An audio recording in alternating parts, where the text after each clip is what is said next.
Hi everyone. গতকাল গিয়েছিলাম শ্রী শ্রী বিকটকালী মাতার মন্দিরে পুজো দিতে। ঘরে গোপালের পুজো করে রান্নাঘরে এসে দুধ চা বসিয়ে দিয়েছি। দুধ চা আর টোস্ট বিস্কুট কম্বাইনটা ভালোই যায়। আমার তো ভালো লাগে, তোমাদের কার কার ভালো লাগে কমেন্টে জানাবে। আর আজ বানাচ্ছি আম দিয়ে টক ডাল, আলু পটলের ভাজা, সজনের ডাঁটার সর্ষে বাটা। রান্না কমপ্লিট করে আমরা রেডি হয়ে তিনজনে বেরিয়ে পড়েছি। আজকের ওয়েদারটা মেঘলা মেঘলা ছিল।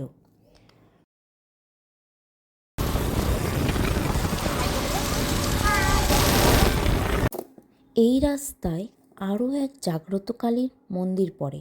সেই মন্দিরটি তিওরে আছে। তিওর কালী মাতার মন্দির হিসেবে পরিচিত। শ্রী শ্রী বিকটকালী মাতার মন্দিরে আমরা প্রবেশ করছি। প্রচুর লোকের ভিড়। এখানে অনেক ভক্ত থাকে।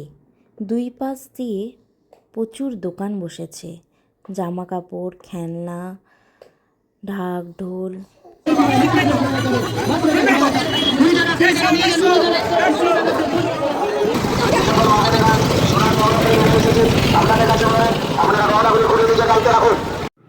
এই মন্দিরে মায়ের কাছে যারা মন থেকে মাকে প্রার্থনা করে কিছু চাইলে বা মাকে ডাকলে তারা নিশ্চয়ই ফল পায়।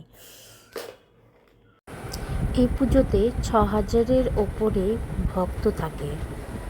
এখানে মেনলি মায়ের মুখ পুজোই করা হয়, কোনো মূর্তি পুজো হয় না। একটা দোকান থেকে মায়ের প্রসাদ আর ফুল নিয়ে নিয়েছি।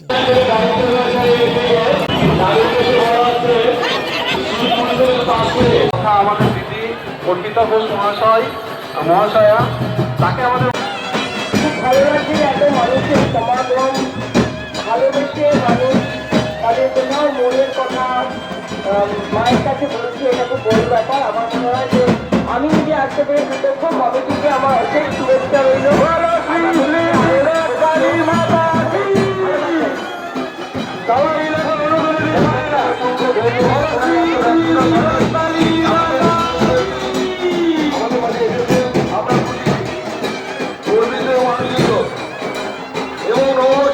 শুভেচ্ছা জ্ঞাপন করছি।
পুজো সেরে আমরা একটা ফাস্ট ফুডের দোকানে ঢুকেছি। সেখানে দুটো মোগলাই অর্ডার করেছিলাম।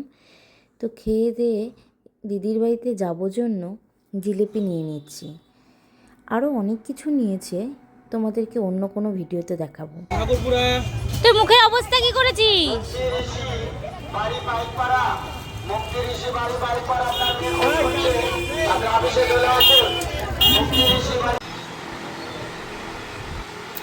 মানি আমাকে দিয়েছে। কি দিয়েছে? ঠান্ডা।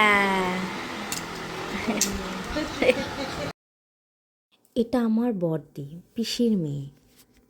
যাওয়ার সাথে সাথে দিদি আমাদেরকে ঠান্ডা দিয়েছিল, তারপরে প্রসাদ দিয়েছে, সেটা খেয়ে নিয়েছি। আর এই যে এটা আমার জামাইবাবু।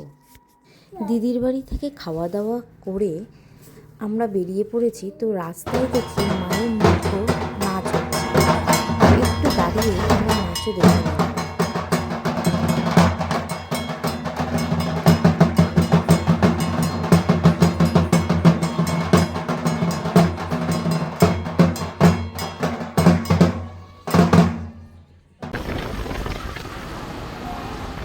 মেলা থেকে ঘুরে এসে একটু রেস্ট নিয়ে সন্ধেবেলায় বাবাকে নিয়ে আবার ডক্টর দেখাতে গেছিলাম।